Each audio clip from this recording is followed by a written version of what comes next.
Welcome back to Diary Tagalog Recap. Ngayong araw ibabahagi ko sa inyo ang pelikulang romance sa may pamagat na Unfaithful taong 2002. Sa simula ng pelikula makikita natin ang mag-asawang Ed at Connie. Nakatira sila malayo sa lungsod kasama ang kanilang anak na si Charlie. 11 taon na silang nagsasama bilang mag-asawa. At patuloy na mas nagiging masaya ang kanilang pagsasama na para bang bagong kasal ang mga ito. Si Ed ay nagmamay-ari ng isang kumpanya kasama ang charity fundraising ni Connie. Masama ang panahon nung araw na iyon, subalit nagtungo pa rin ng office si Ed, at si Charlie ay hinatid sa paaralan. Sa susunod na araw ay kaarawan na ni Charlie kaya nagtungo sa lungsod si Connie upang mamili ng palamuti na gagamitin. Habang naghihintay ito ng taxi pauwi, bigla niyang nakita ang lalaki na nagngangalang Paul. Tinulungan niya ito dahil sa lakas ng hangin, at nagdulot ito ng sugat sa kanyang tuhod. Sinabi ng lalaki na magtungo sila sa kanyang bahay upang mabigyan ng lunas ang sugat ni Connie. Gumagawa ng tea si Paul, at nagpahinga si Connie sa sulok nang biglang nagtungo si Paul upang lagyan ice ang kanyang sugat. Nabighani si Connie sa taglay na kagwapuhan ni Paul. Subalit naisip ni Connie na ito ay mali at agad nagpaalam na ito ay aalis na. Sinabi ni Paul na magdala ng libro kung ano ang kanyang magustuhan. Binigay ni Paul ang pinakamagandang libro kay Connie. Napansin ni Ed ang sugat ni Connie. Sinabi ni Connie ang lahat ng pangyayari. Pabiro na tinanong ni Ed si Connie kung si Paul ba ay magandang lalaki at sinagot ito ni Connie ng oo. Sinabi ni Ed na bigyan ito ng wine. Bago matulog ay kinuna ng video ni Ed si Connie gamit ang bagong camera. Kinabukasan binasa ni Connie ang libro at nakita nito ang number ni Paul. Agad na tinawagan niya si Paul upang alamin ang address nito at may ipapadala itong regalo. Subalit sinabi ni Paul na magtungo na lamang ito sa kanyang bahay nung araw na iyon. Habang umiinom ng kape, sinabi ni Paul na may libro ito na braille ang pagkakasulat. Sinabi ni Connie na hindi niya ito alam kung paano basahin. Agad na tinuruan ni Paul si Connie. Sinabi ni Paul ang ibig sabihin nito at hinawakan ang kamay ni Connie. Nabigla si Connie at agad na umalis patungo sa office ni Ed. Binigyan niya ng sweater si Ed at nagustuhan niya ito. Pagka-uwi ni Ed ng bahay napansin niya si Connie na tila malalim ang iniisip. At hindi napansin ang kanyang pagdating. Kinabukasan nagtungo si Connie sa bahay ni Paul. Habang ito ay nakikinig ng musika sabay silang sumayaw ni Paul, subalit naisip ni Connie na ang lahat ay hindi pwedeng mangyari sapagkat may asawa siya. Agad na nagmadali ito upang makaalis subalit sinabi ni Paul na walang masama sa nangyayari sa kanilang dalawa. Nagmadali na umalis si Connie, subalit agad na bumalik upang kunin ang nakalimutan nitong jacket. Sinubukang makipagtalik ni Paul sa kanya at hindi niya napigilan ang sarili at hinayaang may mangyari sa kanilang dalawa. Habang nasa loob ng bus patungo sa kanilang bahay, iniisip nito ang mga nangyari. Hindi niya inaakala ang lahat ng kanyang nagawa. Habang magkasama sila ni Ed, nagpaalam si Connie kay Ed na ito ay magtutungo sa kanyang office. Nagsinungaling ito kay Ed at nagtungo kay Paul. Samantala nagtanong si Ed sa kanilang kaibigan habang ito ay pauwi na. Kung nagtungo si Connie sa kanilang office. Subalit sinabi nito na hindi pumasok sa office nila si Connie, at doon ay nagtaka si Ed. Samantala habang may ginagawa si Ed nagtungo sa kanya si Connie at tinanong ito. Kung mahal pa ba siya ni Connie, sumagot si Connie na mahal kita simula noon hanggang ngayon. Simula noon ay pinagsabay ni Connie si Ed at Paul, nagtutungo ito kay Paul upang makipagtalik. Samantala habang nag-uusap at naglalambingan sa restaurant si Paul at Connie. Nakita ito ng isa sa mga tauhan ni Ed habang papalabas ito ng restaurant. Samantala habang ito ay pauwi nakita ni Connie ang isang bulaklak at bumili ito. Pagka-uwi na agad itong naligo. Sumabay sa kanya si Ed at nais nito na kainin ang cocomelon ni Connie. Subalit tumanggi ito sa kanya. Kinabukasan sinabi ni Ed na sabay na silang kumain. Subalit tumanggi si Connie at sinabi na ito ay magtutungo sa parlor. Dahil ito ay may appointment. Agad na tumawag si Ed sa parlor upang alamin subalit na pag-alaman niya na nagsisinungaling si Connie. Habang patungo ito kay Paul nakita siya ng dalawa niyang kaibigan at nagtungo sila sa isang coffee shop. Tumawag ito kay Paul upang ipaalam na nasa coffee shop ito kasama ang kanyang mga kaibigan. Nagtungo si Paul sa coffee shop, nagpaalam si Connie na ito ay magtutungo sa palikuran upang doon magkausap sila ni Paul.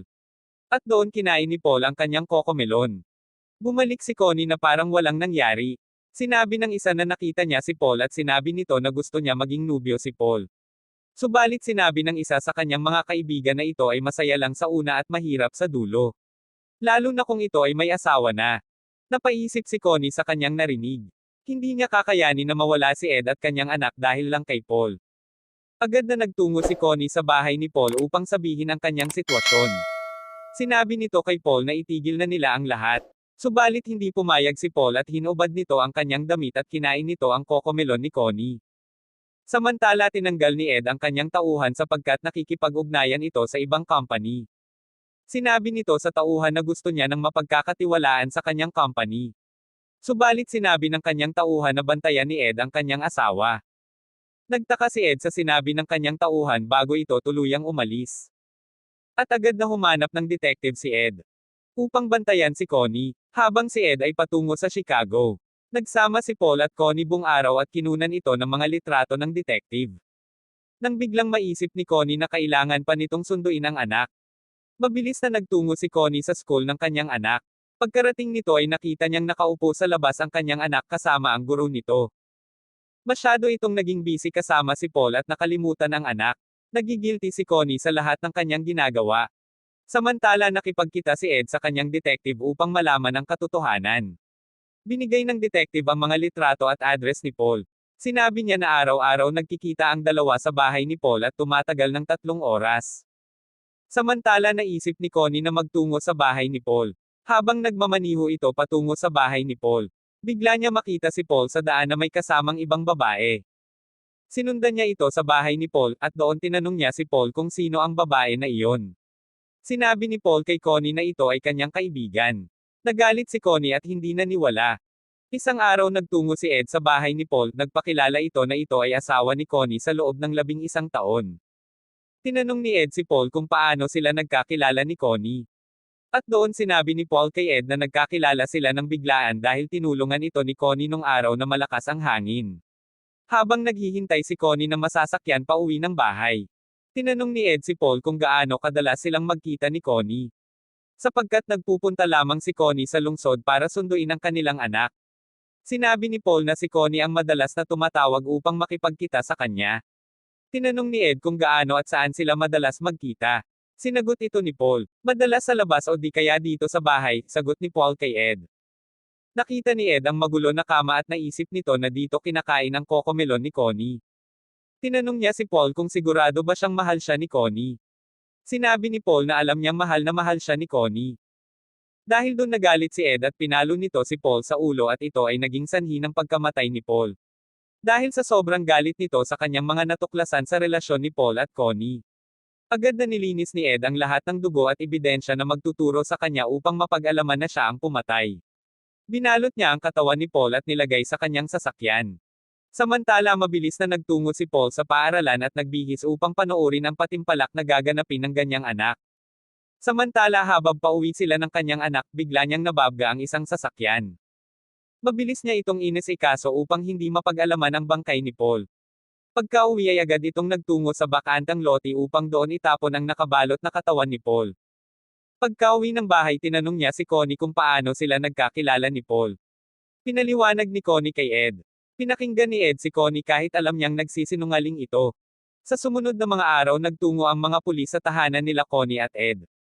Tinanong ng mga pulis kay Connie kung ito ba ay nagtutungo sa bahay ni Paul at sinabi nila na nawawala si Paul ilang araw na ang nakalipas. Nagsinungaling si Connie at sinabing hindi ito nagpupunta sa bahay ni Paul. Sinabi ng mga pulis na nakita nila sa bahay ni Paul ang number at address ni Connie kaya napuntahan nila ito. Naisip ng mga pulis na ordinaryong customer ng libro si Connie kaya tuluyang umalis ang mga ito. Habang sila ay nasa party, tinanong ng kanilang anak kay Connie kung bakit may nagpunta na mga pulis sa kanilang tahanan. Sumagot ng kasinungalingan si Connie sa kanyang anak. Habang nakatingin si Ed kay Connie natatawa ito sa kasinungalingan ni Connie. Sinabi ni Connie sa kanyang anak na napaghinalaan lamang siya na kilala niya ang taong hinahanap ng mga pulis kaya nagtungo ito sa kanilang tahanan. Makalipas ang ilang araw natagpuan ng mga pulis ang katawan ni Paul at agad na nagtungo muli ang mga ito sa tahanan ni Connie. Muli nilang tinanong si Connie kung paano nga ba sila nagkakilala ni Paul, nagsinungaling si Connie at sinabi nitong natatandaan niya nagkakilala sila sa isang event. Subalit sinabi ng mga pulis na may record sa parking lot si Connie kung saan malapit sa bahay ni Paul at sinabi ng mga ito na may nakakita sa kanya na ito ay nagtungo sa lugar na iyon. Agad na sumagot si Connie sa mga pulis. At sinabi niyang nagtungo siya sa lugar na iyon dahil nagkita sila ng kanyang mga kaibigan at pumasok sa coffee shop upang makapagkwentuhan sila. Sumang-ayon si Ed sa mga kasinungalingan ni Connie, at napaniwala nila ang mga pulis at agad na umalis ang mga ito. Samantala nakita ni Connie sa bulsa ng damit ni Ed ang kanilang mga litrato ni Paul na magkasama, naisip nito na alam na ni Ed ang tungkol sa kanilang dalawa. Pagka-uwi ng bahay ni Ed ay hindi ito kinausap ni Connie. Habang nagkakasiyahan silang magkakaibigan nakita ng isa sa mga ito ang regalo ni Paul kay Connie na crystal ball. Napaisip si Connie kung paano ito napunta doon habang nakatingin kay Ed sapagkat binigay niya ito kay Paul.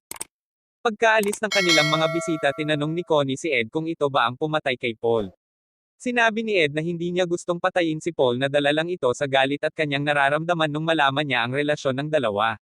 Sinabi ni Ed kay Connie na ginawa niya ang lahat para sa kanilang pamilya subalit ginawa siyang lukuhin ni Connie. Hindi na muling nagsalita pa si Connie sa sobrang guilty nito sa kanyang mga ginawa. Samantala nakita ni Connie ang sulat at litrato nilang pamilya sa ilalim ng crystal ball. At doon napag-alaman ni Connie kung gaano siya kamahal na Ed. Lubos na nagsisisi si Connie sa kanyang mga ginawa kasama si Paul. Sa sobrang guilty ni Connie naisip nito na sunugin lahat ng mga litrato nila ni Paul at kalimutan ang lahat ng mga nangyari sa kanilang dalawa. Nagtungo sa kanya si Ed upang sabihin na magtutungo ito sa pulis upang ipaalam ang katotohanan na siya ang pumatay kay Paul. Pinigilan ito ni Connie at sinabi na walang ibang makakaalam ng lahat kundi silang dalawa lang. At sabay nagtungo sa party at sumayaw ng masaya na parang walang nangyari. Samantala sinabi ni Connie kay Ed na ibinta nila ang lahat ng kanilang ari-arian upang makalikam ng sapat na pera at magtungo sila sa ibang bansa upang doon ay magsimula muli at kalimutan ang mga nangyari. Sumang-ayon si Paul sa sinabi ni Connie at umalis sila ng bansa. At dito nagtatapos ang lahat. Huwag kalimutang pindutin ang subscriber button mga kaibigan.